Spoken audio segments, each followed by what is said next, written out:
welcome back to Smash Nets Podcast. This is our recap for the Challenge USA episodes 9 and 10. We'll explain more in a minute. My name is Zach, and I'm joined by my wife, Hannah. Pew, pew, pew, pew, pew. That's me. That's you. Is that your new intro for yourself now? Pew, pew, pew, pew, pew. I'm really feeling it. So I'm feeling it. This is the last recording that we're going to do with our current full setup. Tomorrow, everything changes. About half of our equipment changes. We're getting new mic arms, which doesn't affect the quality. It just affects our quality of life. But we are getting a whole new interface, which should help. We don't have bad quality or anything, but it'll help make my job a little bit easier. And the one we're getting, we can record directly to it if we ever need to. So there's some pluses like that. And I do believe there's a whole bank of keys that if I wanted to, I could drop in, like if you wanted when you were introduced for that to happen, I can just hit a button and it'll play over. You know what I'm saying? Are you freaking kidding me? No, like there's like drops and stuff you can put in what? there. Yeah, so this next season. You didn't tell me about that. Yeah, I mean I didn't even think about it until you just did that. But this next season, with Ride or Die, there may be some more. If I can get it all together in time, because I'm learning a whole new interface on the front end. There may be some new ways to, because we might try to do it. There may be some new ways to waste your time. Yeah, so we'll see how deep I can get into it by the next like 8 days. Let's jump off the deep end. Oh, you're gonna learn how to use it? No. Yeah. So yeah, that's changing. We're not changing our mics yet. For how much these mics cost, they're actually really solid quality. I'm debating back and forth on if the interface is enough or if we want to go ahead and jump on changing our mics up. But it's not a necessary thing right now. We're going to see how the new interface functions with our current mics, then make a decision from there. But I am excited about it. We got some new stuff coming in that it makes it. We've been using this interface for 4 years, 3.5. We were using a different one for like the first 6 months. That's right. I forgot about that. But it's been solid. It's just more music focused, and the one we got that is going to be here tomorrow is more. It's specifically made for podcasting and stuff like that. So I'm excited about it. And but sound effects. I think so. I'll have to look into it. I'm like 90% sure that you can use those are just multi-purpose buttons depending on what like sub menu you're on, and you can just like make them hotkeys. Essentially, they're macros where you can just be like, oh, this is. When you want to come in and out of ad breaks, you hit this, or I put in pre and post the music. Mm-hmm. I think on the new one I can just hit the button and it'll like load up from like an SD card, and then it'll just play, and then we'll go from there. But we'll figure all that out as we go. So the listeners' ears may not change, but it'll change if we start doing drops. But yeah. like mostly this is a technical change. Yeah, it's a change on our end. But it will have better preamps and better EQing and stuff like that. That hopefully it'll sound a little bit better. Again, I know our sound quality is not much of an issue as far as like it's good or bad, but I always think there's room for improvement. So, we bought these mics on a whim, and they've lasted 4 years. They've been great. And so we'll see going forward. It just depends on if I want to justify $800 in new mics or not. Ooh. And so I didn't realize it was $800. So we're back to the Challenge USA. We told you we were gonna finish it, and we are finishing it. We watched episodes 9 and 10 because again with the move and all that stuff, we just were behind on everything. But we're here. And we're going to steer clear of spoilers. Spoilers for what? It's already happened. Everyone listening knows what's happened at this point. I don't. Yeah. Well, I'm saying like... I have just somehow managed to avoid all spoilers for everything. I do know it's incredible. I do know the male winner now. The last time we recorded, I didn't. I just happened to... For some reason, the person that won posted something way beyond the time frame of when the show ended.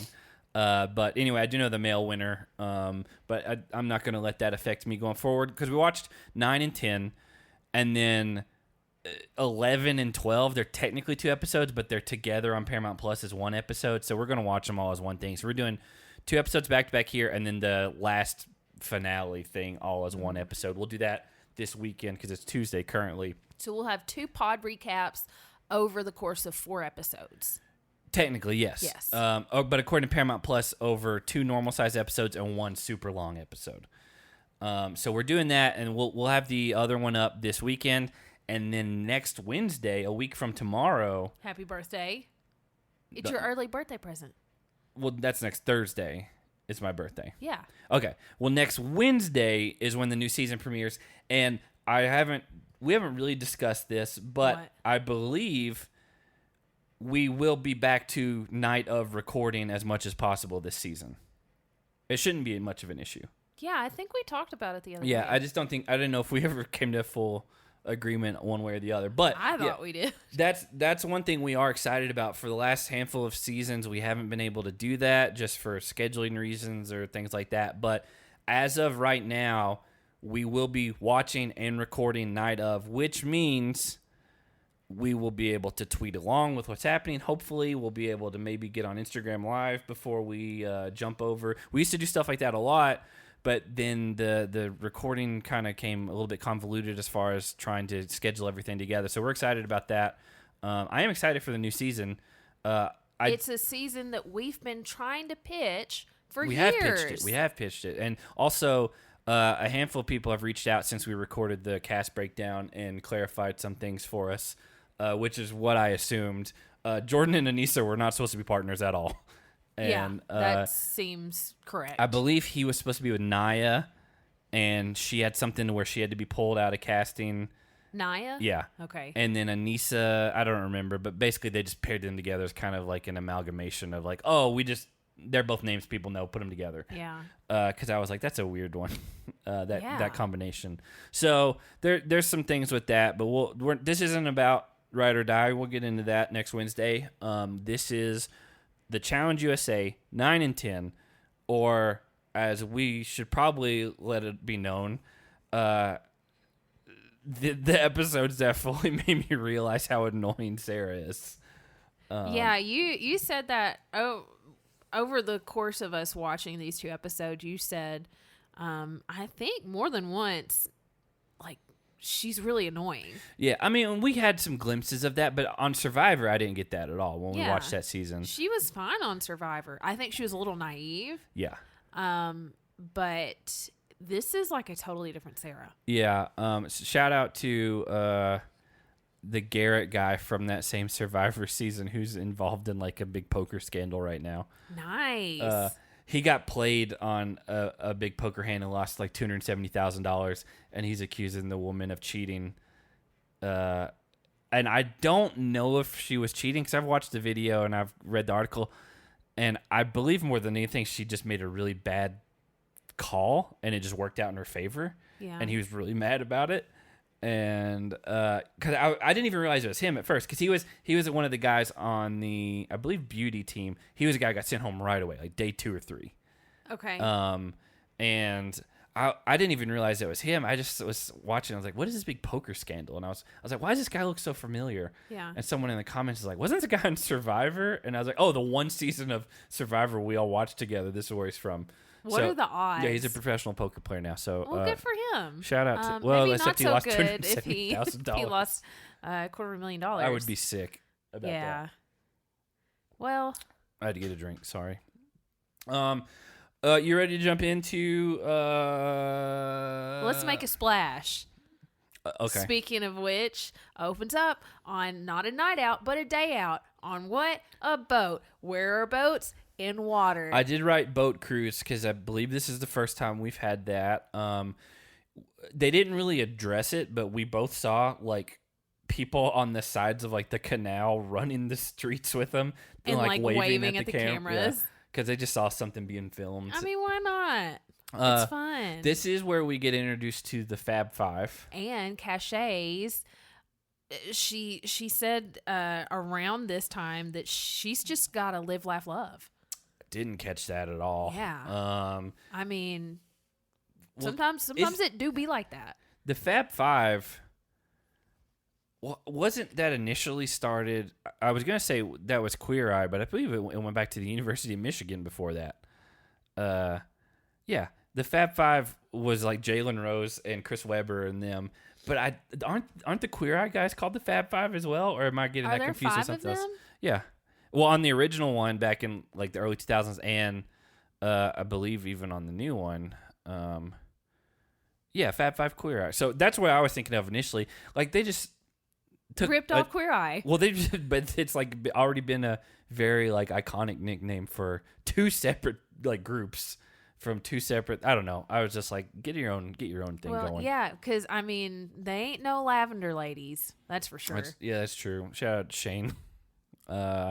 So it's the Fab Five is basically all the girls left except for the two Big Brother girls, Angela and Alyssa. Yeah, and so there's a big divide in like the girl side of the house going forward, namely between Sarah and Angela.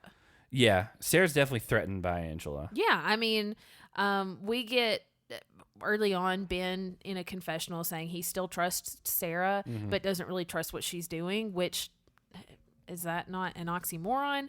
No, I think you can trust a person overall, but not trust their current like game plan. Okay. Well, maybe I think that's the headspace that he's in. And then it immediately cuts to Sarah and she's upset with Ben because he's been hanging out with Angela, in her opinion, too much.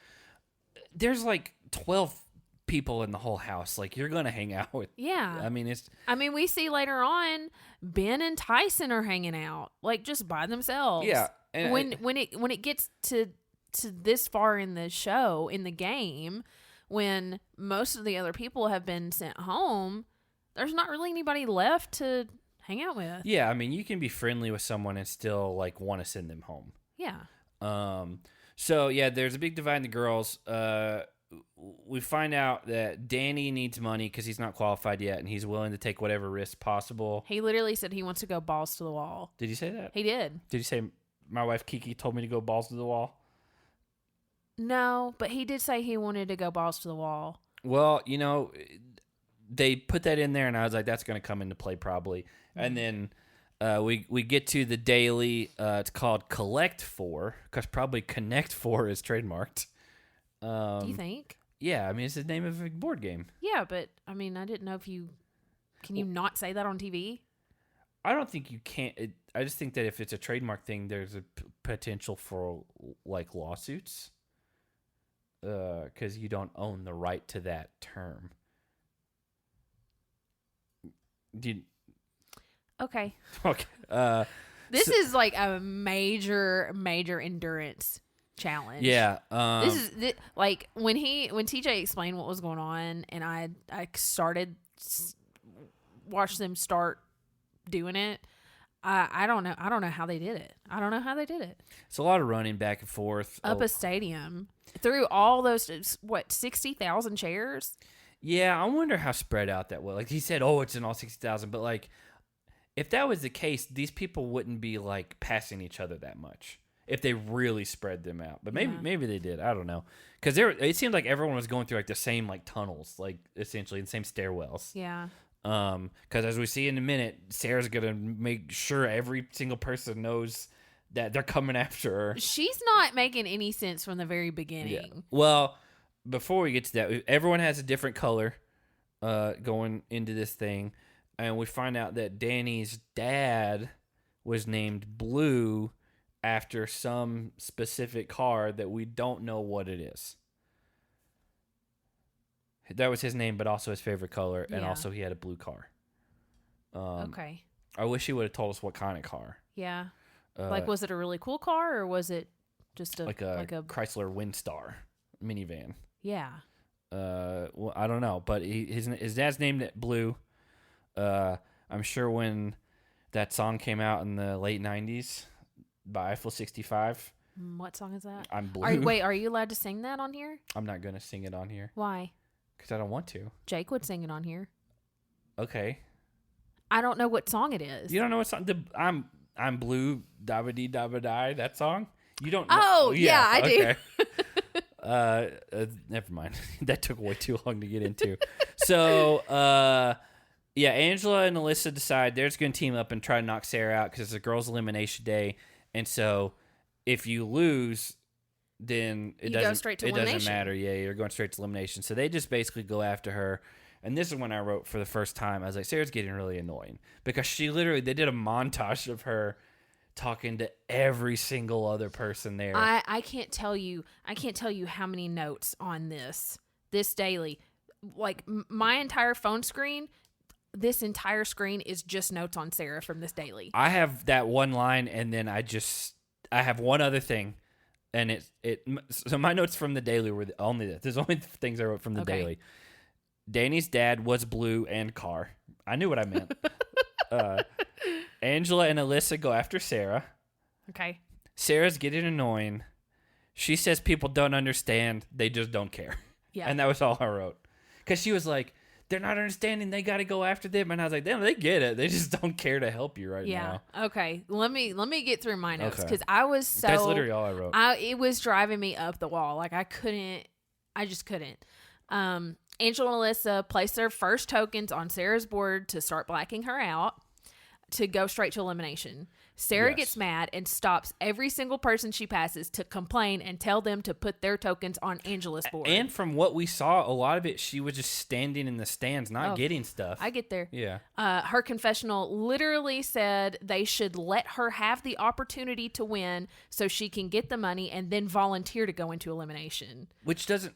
What a stupid plan. Nobody is going to do that. I don't even remember that because like... Oh, yeah. She as soon as Angela and Alyssa put their tokens on Sarah's board, she immediately stops to complain. Her confessional, she says, they should just let me have the opportunity to win so that I can choose to volunteer to go into elimination.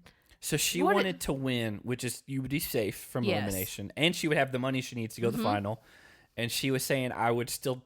Shoot, that doesn't make any sense. Yeah, it doesn't make any sense because if she had won and gotten that money, she would not volunteer to go into elimination.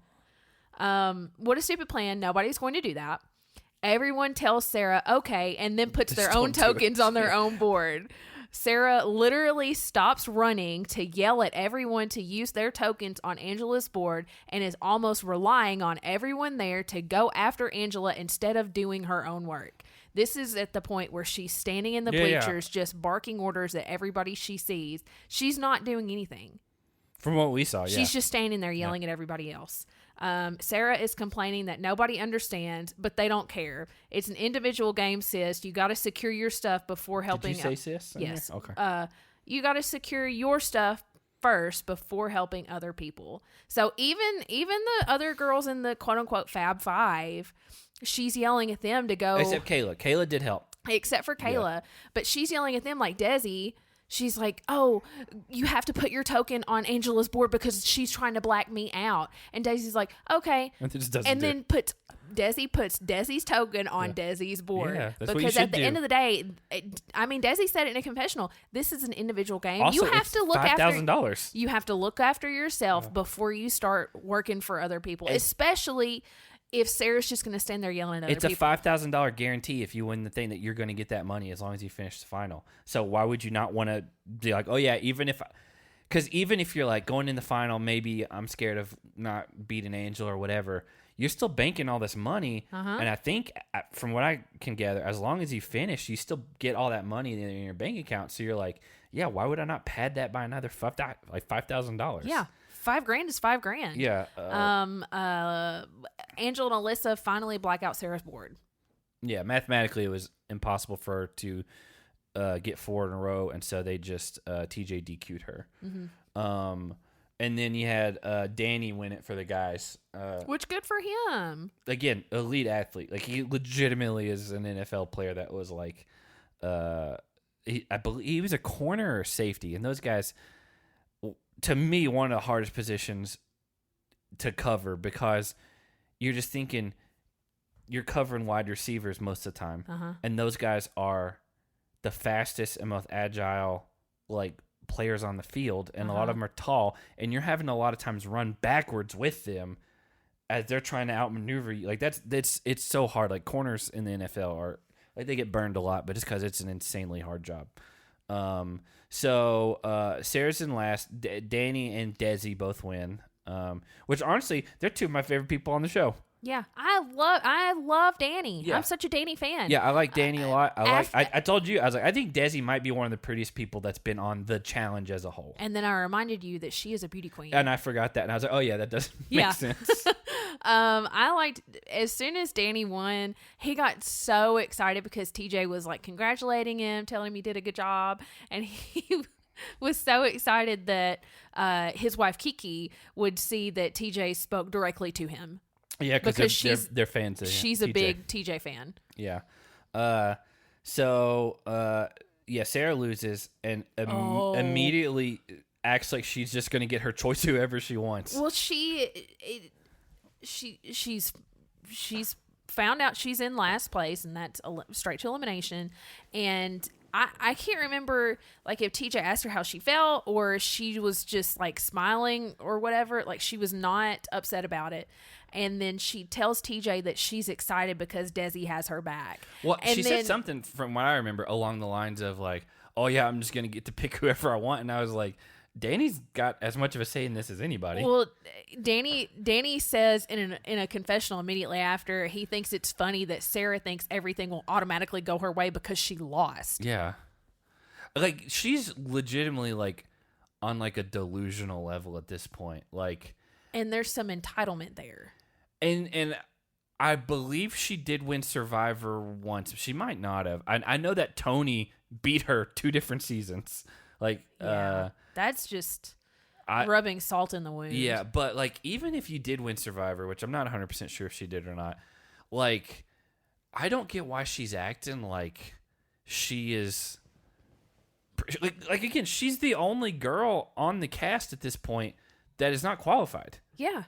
And so like I don't get why she's acting like everyone should like do their due diligence to protect her at all costs. I'm pretty sure at this point after this daily, she's the only person in the house that doesn't qualify for the final. Yeah, because Danny was the other one, and that he got his that money. was kind of Angela's gripe at the beginning with the Fab Five or whatever. Yeah. Angela's like, you can't call yourself this great competitor if you can't even make it. Like you're not even qualified for the final. Yeah, it's just not a great look. She just always looks very like grumpy and like at all times. And if I like she's being like persecuted. Yeah, a little definitely martyr complex. Like woe is me. I can't believe how great I am that nobody's doing me these favors. And it's like, it's an individual game. Like, you're not, I don't know. Especially now that, like, the partnerships are done. Like, it's absolutely individual game. So, we have the winners and losers talk. And, again, Danny basically says Cachet is his only option. Because he's not going to put in Angela. He's not going to put in Alyssa.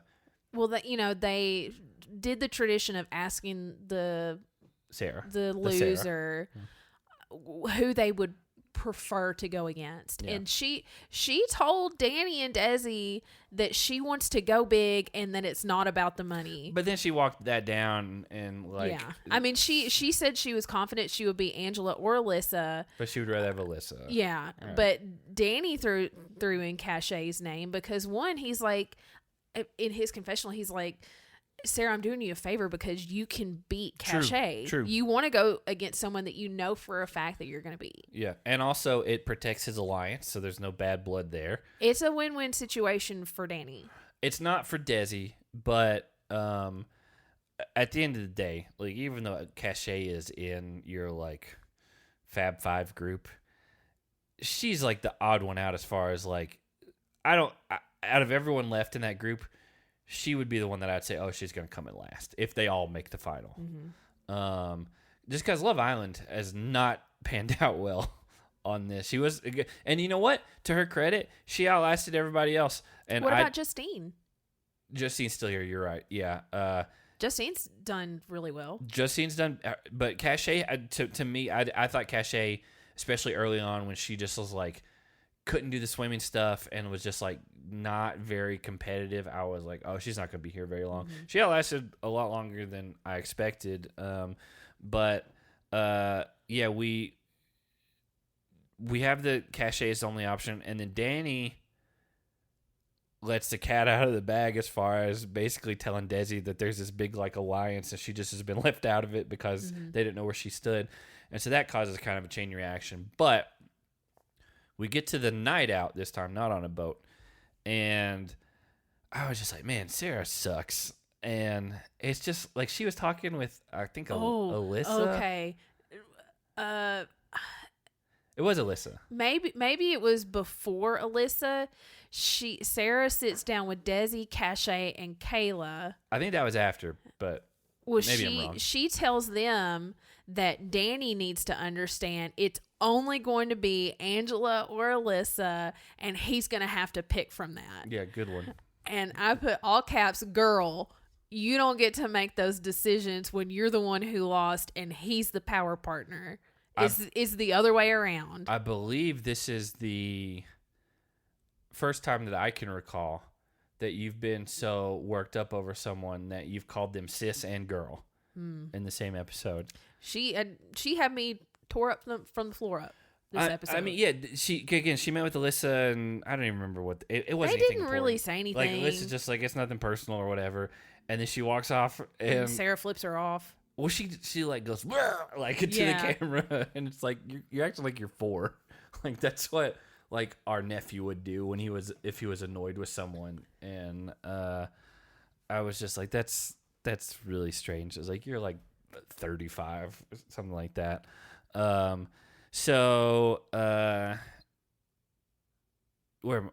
Desi tells Sarah at the night out, I believe, that Angela is a no. It may have been after the night out. That Angela is a no-go. And Danny doesn't want to go after Alyssa because there's a guys' elimination next week. Mm-hmm. He's got to still look after himself. Because they could just as easy vote against him if she won or something like that. And so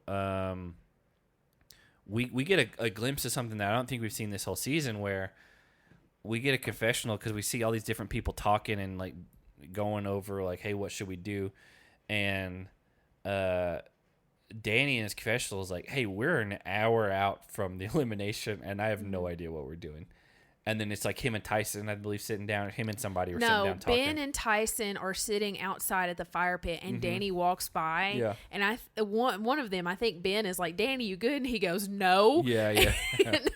And my note was, Danny is bugging. Yeah, he was so stressed about this. I mean, I don't know what he did, but he convinced Desi to like go after their own, which. Again, like Cache, I don't think was a real threat to anybody, and I think Desi understands it is, even though we're friends, like it is an individual game. It's a game for money. Yeah, and so we get to the elimination. TJ's wearing that awesome vest again. Didn't notice at all. Couldn't tell you what he was wearing. Oh, it's a color block fleece vest. And it's awesome. Last time he wore it, I made a note about it because I wanted to know where he got it because I would like to have one for myself. Lo and behold, he wears it once again at this elimination. I honestly did not. It was really nice to see. Couldn't tell you. You know, a lot of times, like, whatever these people on here wear, they wear it just like once and done. And it's nice to see, like, keep your clothing in rotation. So that you don't have, like, clothing waste. Do you think he's throwing it away every time? No. Well, then why would it be waste? Well, some people buy clothes and they only wear it, like, a couple times and then they, like, throw it out. This is probably a wardrobe thing, like MTV owns or whatever. Well, somebody find out. Well, I bet somebody from MTV listens to this because how would they know about our best friend's pitch that we've been pitching for 4 years? Yeah, if somebody from MTV... I don't care what position you have. If you're listening to this, please just send me a link to the vest so I can get it. Please. So, yeah, Danny and Desi do pick Cache. The elimination is called In a Roll. It's basically a big hamster wheel. You have 2 rounds to win, and you just run, and it's pulling your rope as you're running, and then the person who gets like that buoy in the middle onto their side wins that round. Cache does not know how hamster wheels work. I was amazed. I wrote she's useless in this, and then I don't remember who said it, but someone's like, it was like watching like a cartoon. It was like I looked at you and I was like, she just fundamentally doesn't understand like the physics of this device where she's got to like push into it to like push her body weight into the bar to anchor her feet to like get it going. She's like skipping around on it, and then like at one point she runs backwards. Yeah, she went backwards. And I was like, what do you do? Like how? Like I know it's not something she's probably ever done before, but I was like, you got to be like a little intuitive about like, I got to push to get this started. Yeah, physics and gravity. Yeah, and like she just like Sarah got it. And Cassie I was like, there's no way she's winning this. And thankfully, there were 2 rounds, but still, it was close. The second round, the second round was much closer. But if Cassie could have figured that out at the first round, I think she had a chance at winning because everybody talked about how she's a runner, like that's her thing. But apparently, she's not a physician. That's not what that's called. A physician is a doctor. Physics. Physicist? Okay. Yeah, she's not a physician for sure. So, yeah, she just got killed on that. The Fab Five's over. Episode's over. You got any final thoughts of this episode? Cool. Good Lord, Sarah. Yeah, I mean, it was annoying. Let's jump... head. Why did you wink at me just then? I didn't mean to. I was trying to think of the word that I was looking for. Well, you went right eye blink only. I couldn't get it to come out of my mouth. So episode 10. Because I was trying to say, let's jump head first, but my mouth was trying to say, let's jump hard first. Hard first? Yeah. My mouth was trying so hard to say it, and my mind was like, that's not the word we're looking for. So you're like, I better wink at him, so no, who knows? Yeah. I didn't know that I winked until you said it. You absolutely did. But you held it. Like, you didn't just wink and, like, release, like let it back open. You just, like, winked and, like, locked in on it. Like, it was like a latch, like a button that you have to press to it was like, instead of, like, a button that when you press it, it does one thing, and when you release it, it goes back to the way it was. Yours was like you press it, and you took your thing off, and it like stuck, and you'd have to press it again for it to unstick. So the episode 10 starts off with Sarah naming their new alliance Team Sarah. Yeah. Okay. So she says the Fab Five is done because Cassie is gone, and because Desi didn't do what they wanted her to do, and then says from now on it's Team Sarah. My note, I'm sorry, what? Yeah, she just named the other 4 people, or the other, I guess, 3 total. Yeah, Team Sarah. No, it would be. She's part of the 3. Yeah, they kind of removed Desi. She named the remaining 3 Team Sarah. Which did she ask the other 2 about that, or did she just coin that out of her own? I think she just said in the confessional. I was like, they won't know until it comes out. Yeah, that's a little. At this point, on brand. So we do find out here that Ben and Enzo are BFFs, which up until this episode I have not seen at all. I had no idea. Apparently, it's a thing because even in the elimination, TJ was like, "What happened to Benzo?" Exactly. So it must have just been like they cut it out because it wasn't like pertinent to like the other storylines happening. Mm-hmm. But yeah, they're BFFs, and so we get to the daily. This is a fun daily. It's called Code Crossing. We typically, for the last probably 7 or 8 seasons, have had a daily similar to this. Mm-hmm. Something with a long runway, a semi-truck, and you're hanging from something. But this one seemed a lot harder. I think it surprised people how hard it was, and I think that maybe their runway was shorter than what they typically have, because literally only one person completed it. Yeah. And so basically, like you get like pegs, and you have these pockets full of these pegs, and full of sunshine. That's something me and you talked about in person the other day. What? Yeah, we did. No, we didn't. Yes, we did. No, we didn't. I don't know what you're talking about. Because I told you, me and my cousin were on vacation when I was like 7, and he bought a CD. You did not tell me about this. We'll get into that. We'll talk about that later. Yeah, basically you have pegs, and you can. They also let you like pick 6 strategic places, which means that they tested this with people before, and they're like, no one's gonna finish this. We've got to give them some sort of handicap to like let them like get something beforehand. It's kind of like Battleship. Like they're both putting the pegs in and like not being able to see each other's boards. And I thought it was a cool little thing. It really shows how strategic you are in planning how you're going to do this daily. Yeah, because the people that didn't think it through did not do very well. Well, to be fair to Tyson and David, they were the first ones to go, and so they didn't know how to do it, and no one else knew how hard it was going to be. Yeah, and so they both did really bad. Yeah, my first note for this was Tyson and the other guy are stuck as test dummies and didn't even finish. Yeah. And when I was like, oh, like Tyson only got like a third of the way, I was like, this is maybe really hard. Yeah. And so then I don't have everybody's notes, but my next note is after Tyson and the other guy, David. I didn't have his name written. Yeah. I just had the other guy. Sarah was glad that Tyson didn't do well and said that she wants to do better than him, just to rub in his face. Yeah. But then she did the exact same setup as Tyson, but worse. She fell off and DQ'd. Yeah, she fell off. He just didn't get to finish because he couldn't get across in time. So yeah, she DQ'd. Dominique goes pretty far. Sorry. Further than expected. Kayla DQs right away, just even faster than Sarah, just falls off. Yeah. I think she said 5 seconds.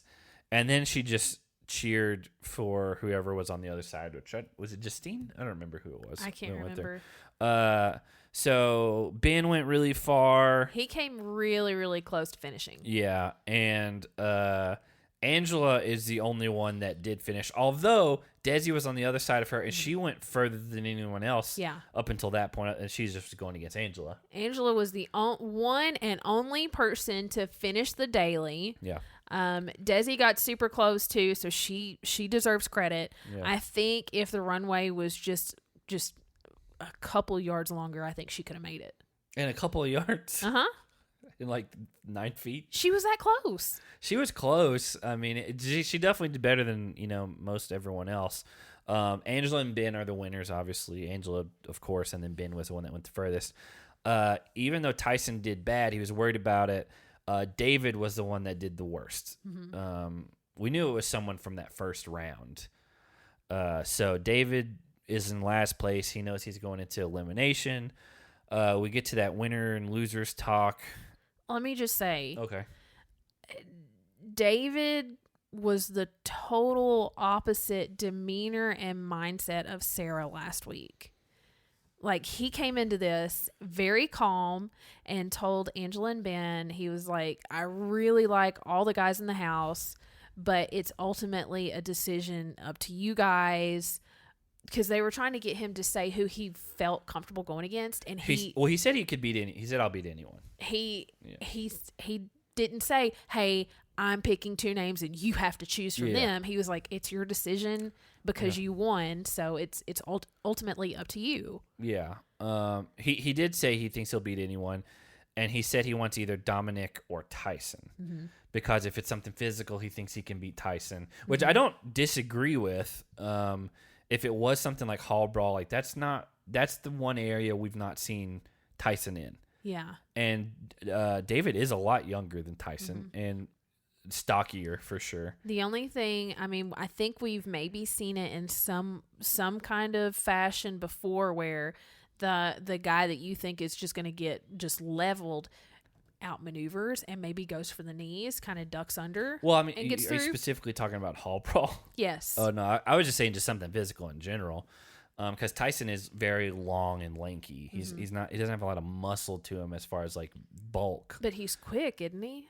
Probably, but he's also like 42, so he's not like in his physical prime anymore. Yeah. Well, David said he wanted either Tyson or Dominic. Yeah. But Tyson has a lot of money, so if you're going to go swinging, I don't disagree with it. Ben also says that he would like Tyson or Dom. Yeah. But Angela says that she would like Enzo, who parentheses is Ben's good buddy, apparently. Yeah. At this point, Ben says he won't let Enzo go in. She's like, it's not happening. And they kind of like dissolve their meeting and they leave. I don't think anything like no one blew up. Angela just like assumed like, oh, we're gonna go after Enzo, and he's like, no, I can't do that. Mm-hmm. And then she's like talking to like Tyson or someone else, and she says, Tyson and Danny, she says that Ben was being aggressive and like, no, we're not doing that. And I was like, from what we saw, I didn't see him being aggressive at all. No, but the thing is, like, immediately after this, Ben comes to apologize to Angela. Yeah, so like the next morning. He did. So the only thing, and it seemed like maybe he had gotten upset with her. So the only thing I can think is maybe they didn't show all of the conversation between Angela and Ben. And maybe they just cut it out for time, or I don't know what. I wrote that note before he came and apologized. So maybe he did get a little heated in there, and that's why they're just like, we can't talk about this anymore. Yeah, we need to go to bed and just sleep on it. Talk about it I just said, like, from what we saw, he didn't seem aggressive. No, but the fact that Ben came to apologize to her makes me think that maybe he did just get a little upset. Yeah. And because I think if the conversation that we saw on TV was it, I don't think Ben would have come to apologize because there's not anything to apologize for. No, I agree. But the fact that he came to do that makes me think that maybe we just didn't see all of it.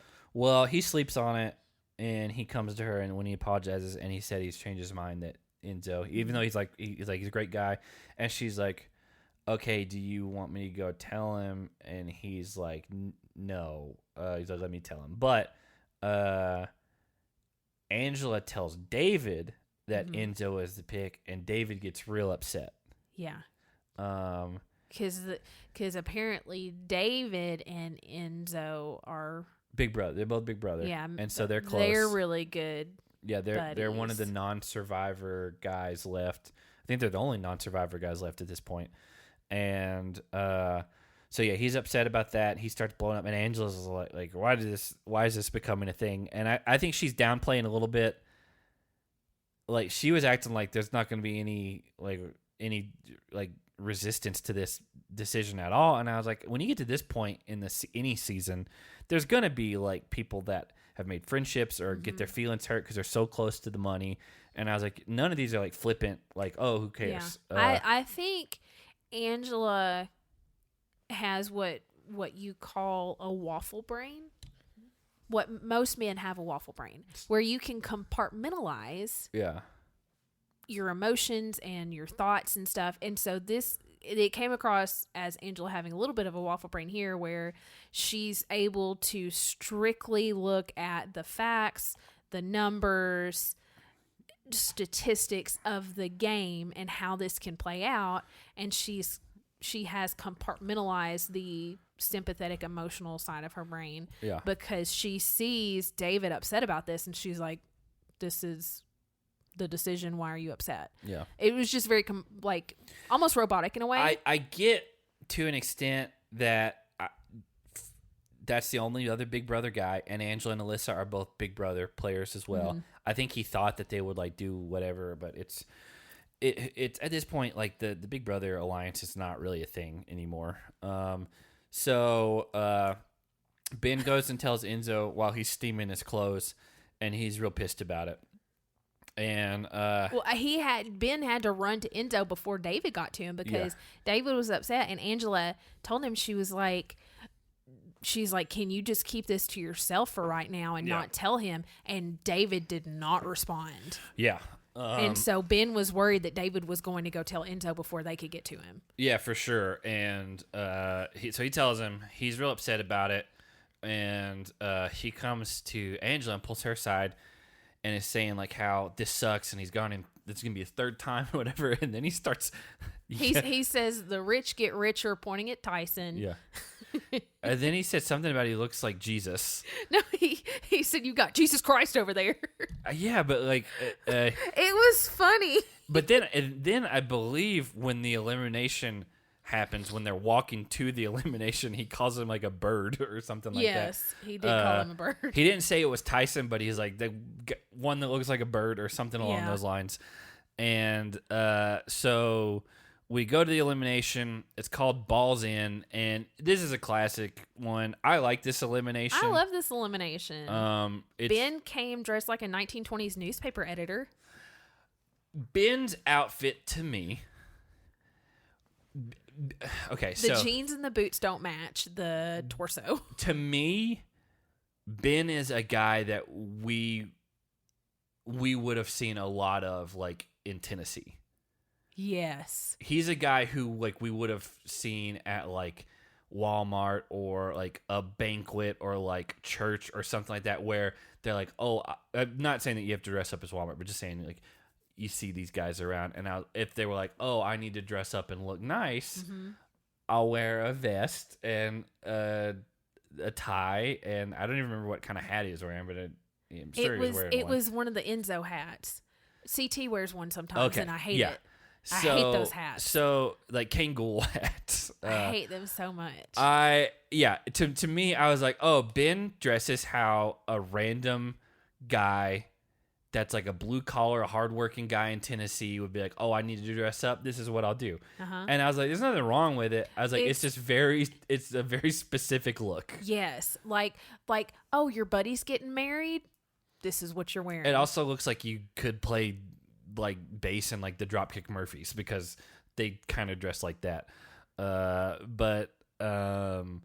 Yeah, it's just I did think it's funny. I was like, Ben to me is a guy that we could have known in real life just in Tennessee. Yeah, absolutely. Because it's just, I don't know, just everything about him, the way, and I don't know where he's from, but the way that he comes across and acts, and like it's a very familiar personality. I feel like I know him. Yeah, for sure. And so dude balls in, and they do 5 rounds, best offense and defense that's 1 round. And it's just whoever scores the most after 5 rounds. And I don't know what they would do if it was a tie. Probably just sudden death. I wouldn't think so, because whoever's on offense gets, I guess they would maybe do sudden death, flip a coin, and whoever wins the coin toss gets the first try at offense. And if you hold them out, then it's whoever scores first. But yeah, I liked that in the audience, Tyson whispers who's going to win, and Danny says whoever puts their friendship to the side. Yeah, and I was like, that's a great perspective to this. Yeah, because David came in upset that he was going against Enzo. Enzo came in upset that he was going against David. Enzo came in upset that he was going in, period. Yes. And so he's just kind of mad at everything, and I was like, that's a better place to be at emotionally than to be upset because the person you're going against. Yeah. And because that gives you a little bit extra motivation. David's just upset that he's going against his friend. Enzo's just mad that he was steaming his clothes, and now he found it's his third time in elimination. So he's mad that Tyson, Jesus Christ, was not thrown into elimination. Well, and Enzo is 44. And I'd say David is at minimum 10 years younger than him. I'd say probably more like 12 to 15. David, I thought, was in his late 20s. Yeah, that's what I think. And so, like, David should be able to outlast Enzo. And it looked like after round 1, Enzo looked gassed, and somebody in the crowd, it may have been Danny or Tyson, was like, oh, he's gassed. Yes. And he did. He looked like he was done. And then it cuts to a confessional where Enzo's like, I'm not gassed. Yeah. I'm just ready to go. It's easy to say that after the fact, but, like, everyone watching was like, oh, he looks like this is taking a lot more out of him. Because he's like, I've got to not let him score. Yeah. The problem going forward, like, I don't have the round by round, but when we were watching this, I kept looking at you, and I was like, okay, the way to lose your round when you're on offense is to have the ball knocked out of your hands and then knocked out of the ring, or to get pushed out of the ring. And what Enzo was doing, he wasn't taking up that space to go towards the goal. He was hanging. He was staying right, and he would at the boundaries, and he would just like skirt around the edge. And so if David just got a little bit of momentum and pushed him, he steps out of bounds, and then it's over. And I was like, stop. I was like, just go towards him.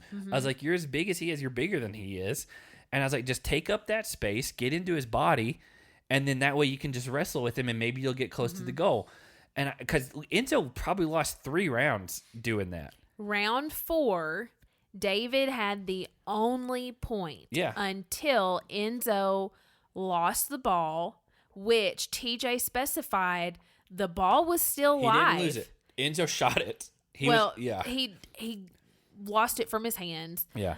It was laying in the sand, still live. TJ said multiple times that ball is still live. Right by the goal. David instead tries blocking Enzo. Yeah.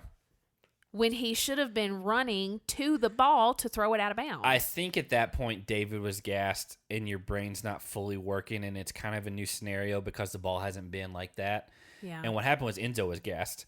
And so at the very beginning, he jumps and tries to shoot it, which has never worked in the history of this elimination. But every time we see this elimination, somebody tries it. Unless it's just one where it's like so overpowering, where it's like Laurel versus like Jasmine, and she just like apologizes because she scores every time.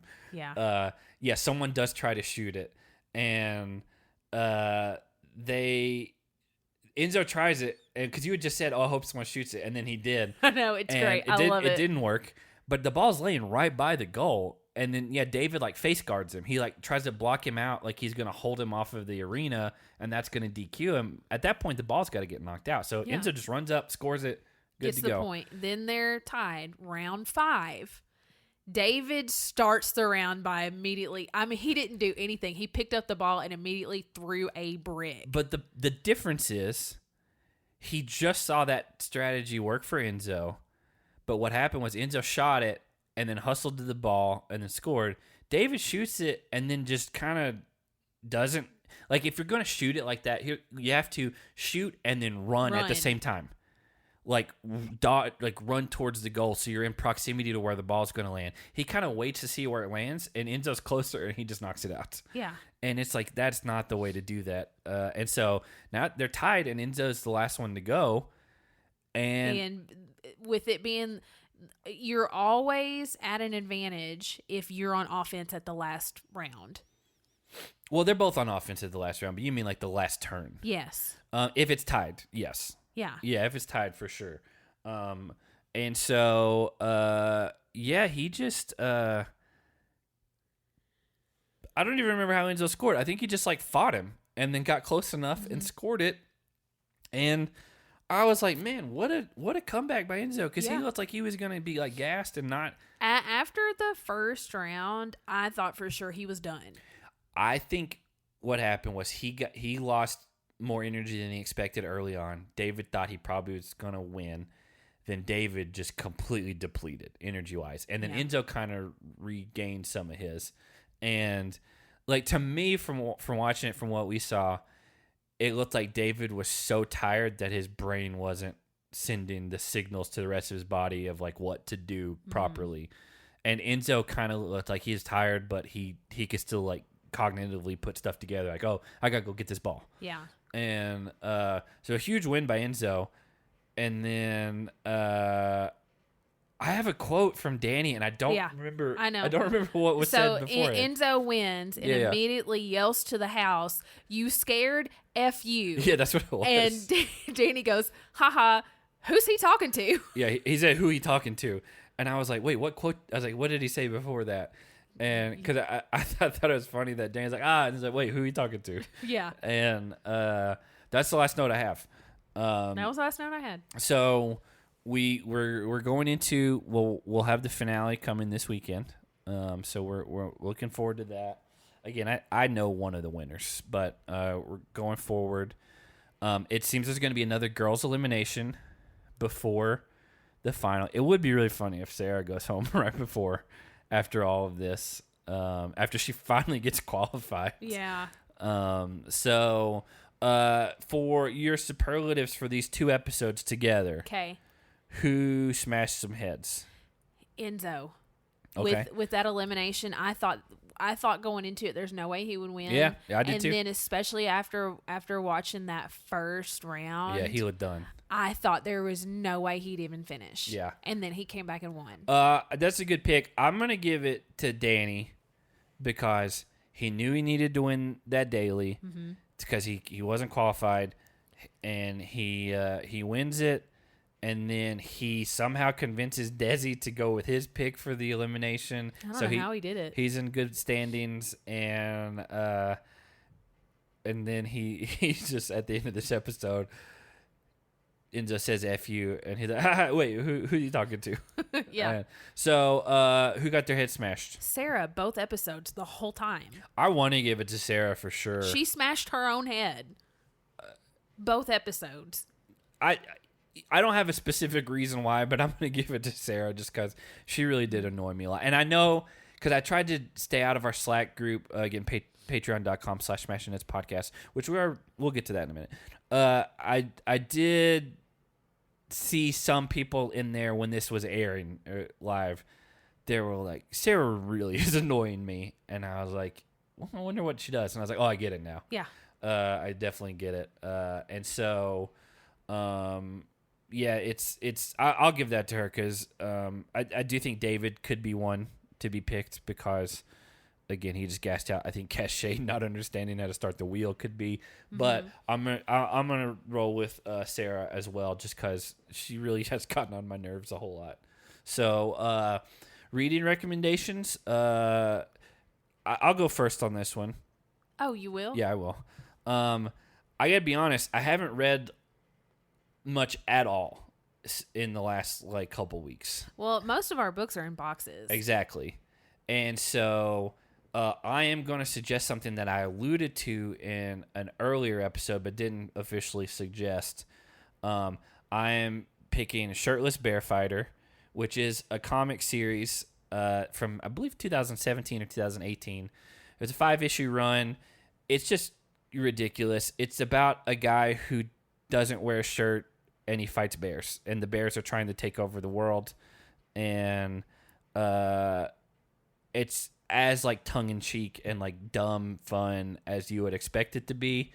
It's something I really enjoy. Shirtless Bear Fighter 2 just started up a month ago, and we actually went to some comic shops here locally, and I was like, hey, do you have the first 2 issues of Shirtless Bear Fighter 2? I was like, we just moved and I don't have them. And he at 2 different shops, they're like, I don't even know what you're talking about. And I was like, what do you mean? And I was like, it's an Image comic, which Image is the biggest independent brand. I was like, it's really well known. And he's like, I've never even heard of it. And I told him about it. He's like, that sounds cool. And he's like, I don't know. And he called another store and they laughed and they're like, what are you talking about? And he's like, he doesn't know what it is either. And the crazy thing is, at our local store in Tennessee, that's how I first started getting into comics. Was I called the local place there. It's a late 70-year-old woman, and she was the one who ran our store in Tennessee. Immediately knew what it was. I was like, hey, do you have Shirtless Bear Fighter comics? And she was like, no, I don't have any more. I'm sold out of those. Mm-hmm. And this was 2017, 2018. And it wasn't new at that point. It was probably 6 months old. I had just found out about it. And I was like, why do these people not know what this is? I was like, this isn't some crazy small little publisher. I was like, it's an Image comic. It's a big thing. Who's the writer? Jody.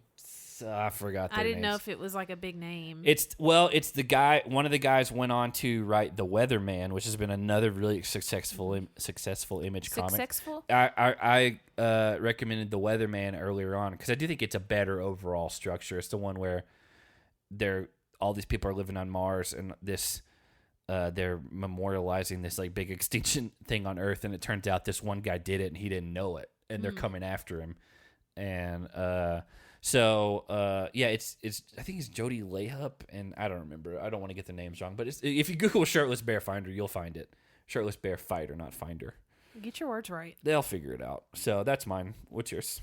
Mine is the Lord of the Rings trilogy. Have you read all those? I haven't read all of them.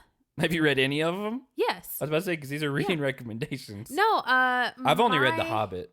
My 17th or 18th birthday, one of our friends, the one that quit his very good paying statistics job to just be a professional flea marketer, he actually bought the trilogy for me for my birthday.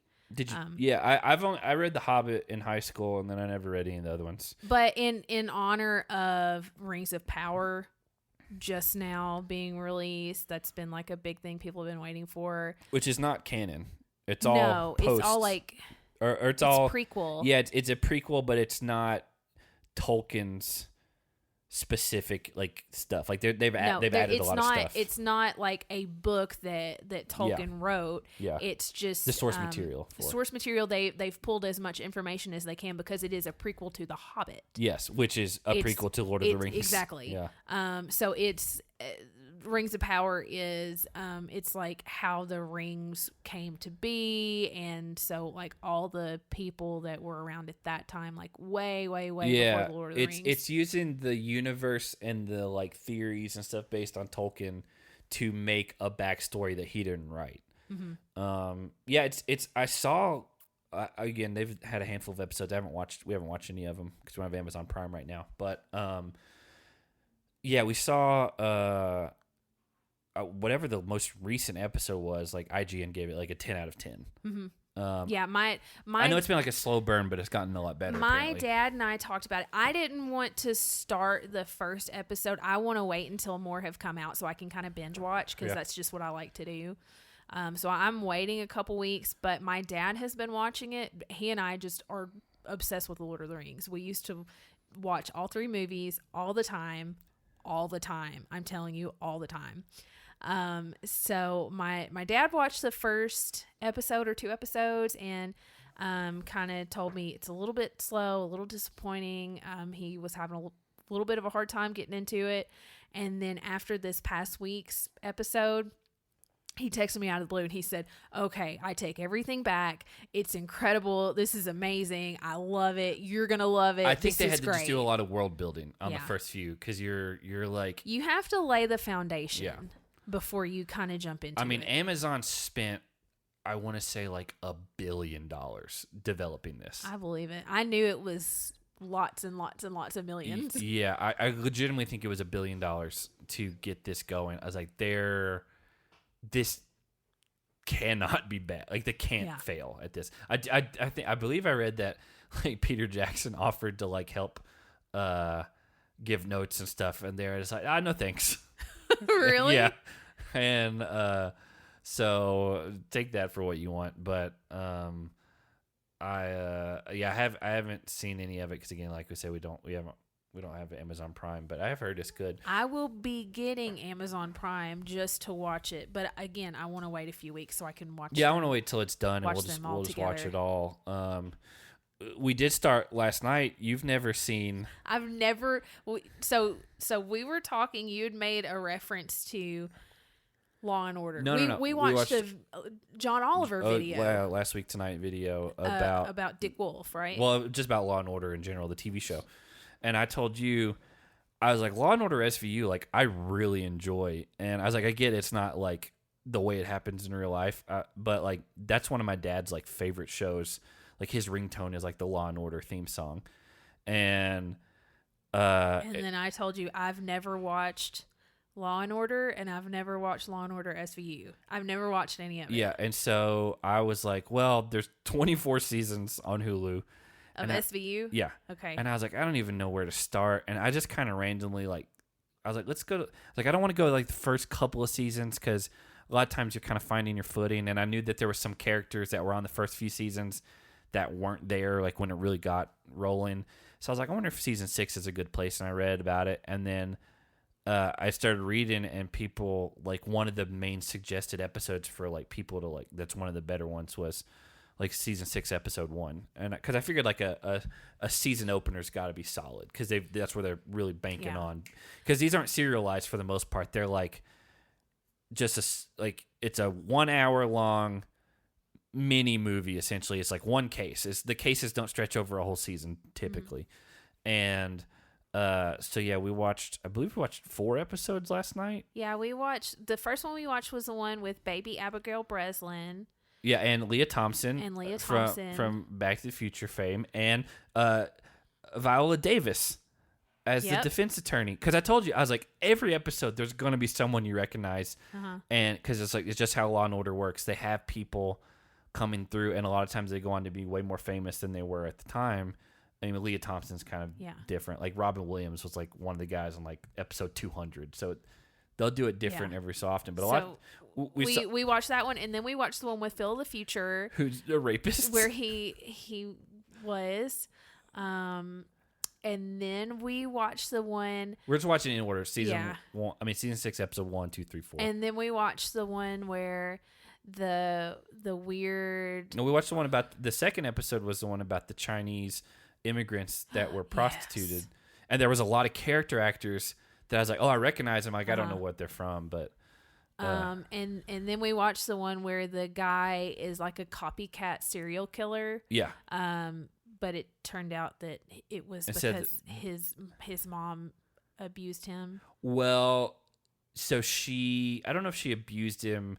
When he was a she baby, would put him in the closet. She yeah, locked okay, I guess she locked him in a closet in the dark, and that's why he had nightlights all over his and all the doors were taken off. This is spoilers for a show that this episode came out like 2004. Yeah, he was supposed to be an analog of the BTK killer, but he was like the RDK or something, like a rape, some dismember, kill or whatever. But what happened was she named him after Humphrey Bogart, and that was her favorite person. And she wanted to go to the movies to watch Humphrey Bogart, but when the lights would go out, she said he would scream and cause problems. So she would lock him in the closet at the home so she could go watch her movies for like 2 hours. And so he becomes paranoid about that. He takes all the closet doors off his home. He has nightlights. Nightlights everywhere. Yeah, and then he becomes a serial killer. So, I forgot she did do that. So yeah, she's just to blame for a lot of that. Yeah, she abused him and turned him into that. I thought at first it was just he was supposed to be this big time thing, and he just was a disappointment because he played dry stuff in college. But I forgot the fact about her locking him in the closet. Which, by the way, how they got a confession from him, they pushed him into a custodial closet until he freaked out. Like I started crying when that happened. Really? Yeah. To torment someone who's already okay, he's a serial killer. Yes, he is a serial killer, but think like if you were tormented like that as a child. And then to be thrown into it again. Okay, but here, let's put some context. This is a Law and Order SVU podcast for a second. Let's put some context to the people who have not watched this episode. He had taken an elderly woman who was attempted to be raped and killed by the original serial killer 25 years ago, had found her, had put her in a refrigerator with oxygen that was running out, and chained it. And so there was a very limited amount of time that they could find her. And they found out that he was scared of the closets, and they put him in that as like a last ditch thing to find out where she was, because she was about to die. I have zero sympathy. You cried for that because you're like, wow, I can't believe it was because I was really upset when the mother admitted. She's like, yeah, I just put him in the closet. It was just for a couple hours. I agree with that, but I have zero sympathy for them putting an adult man who's a serial killer in there. But I think I'm still. It made me immediately think like, oh, a child locked in a closet in the dark screaming for help, and a mother that just doesn't care because she's more concerned with her me time. Yeah. And I think it's just a trigger for me. I'm almost too empathetic. That's honestly why I've never watched this show before, because I was so worried that it would bother me. Well, yeah, to me when that happened, I was like, the ends it's not proper police work. The ends justify the means, because you have an innocent victim that's about to die. No, I understand. I wanted her to be. And you cried for the serial killer. I cried for the trauma. I get, yeah, he was traumatized, but he in the next steps of his life again. But you can compartmentalize. I don't think I have any compartmentalization in me. I just it's. Other people's triggers can trigger me. But it is a good show. Yes. I did fine watching all the episodes until we watched that one. That just, it bothered me. That's considered one of the more like thrilling, like, oh, it's a heart pounding, like, oh, there's a lot at stake happening. Yes. I mean, and like I enjoy documentaries about serial killers. A lot of these are based on true stories. Yeah, I know. Not all of them, but a lot of them. It's just like the trauma of a child. Yeah. I can't, my brain doesn't comprehend. Yeah. It doesn't want to. I told you when we were watching it, I was it like, affects me too strongly. I was like, the episode we were watching, I thought was a different episode, because at one point I paused it because I looked up what the episode was, and I remember when turns out it was the season finale of season 1, and I was, whenever that probably came out in 2000. Let me look that up. When did Law and Order SVU come out? Law and Order SVU started in 1999. So in 99, I was either 11 or 12. Or depending on when the season ended, I was 11 or 12. And I somehow watched, because again, my dad liked the shows. I probably watched it with them, and it just went in a direction that they probably weren't expecting. It was I still very vividly remember this happening, and it like burning an image into my brain. And I still remember all of it. I've seen the episodes again since then, but it was a season 1 finale where it was this guy, and he was this like rich, affluent, whatever. And I don't remember the scenario, but they couldn't find his wife, and it turned out he had put her in this like wooden box under their bed and like built around it. And when they broke through the bed and pulled her out, and there was this like wire grate over where she could breathe, and that was it. And she was just stuck in this box as like, She was alive? Yeah, she was alive. Whoa. He just kept her there like that. Why? I don't remember, but I like as like a 12-year-old, I was like, I can't even imagine what this is. And so he didn't take her out. He just left her in there indefinitely? I don't remember the scenario of it, but no, I'm pretty sure it was like in and out, but that's where he like kept her. And how did he get her in it? I guess he forced her. I don't know. Like, again, I don't remember the specific. I have watched. So when I was in college, I watched through whatever seasons were available at the time, like 12 or 13. I watched all of them through college. So I've seen all of those, but I haven't really seen much beyond that. But yeah, like that was an intense like memory for me going back. I thought that was the one we were watching at first, and I looked it up, and I was like, oh, this is the season finale of season 1. If that was the one we were watching, would you have turned it off? I don't know. I just remember for me, I was like, oh, this is a lot. But I was also like 11 or 12. Okay, well, it doesn't matter how old I am. I am very easily affected by things. But they found her. I'm very easily affected by things. Yeah, but you could be empathetic about her. She got out. Guys, we'll talk about Law and Order SVU some other time. We'll be back later on this week for the finale of Challenge USA, and then we are very excited about Ride or Die. Very interesting pairings. Hashtag best friend season. Basically, yeah. Except for hashtag Jordyn and Issa. Yeah. So we'll be cranking these out. Let us know if it sounds any different going forward, because from everything I gather, we should have the new interface up and running before we record the next time. So we definitely will before the Best Friends Ride or Die season happens. So follow us at Twitter at Smashing Heads, and then on Instagram and Facebook at Smashing Heads Podcast.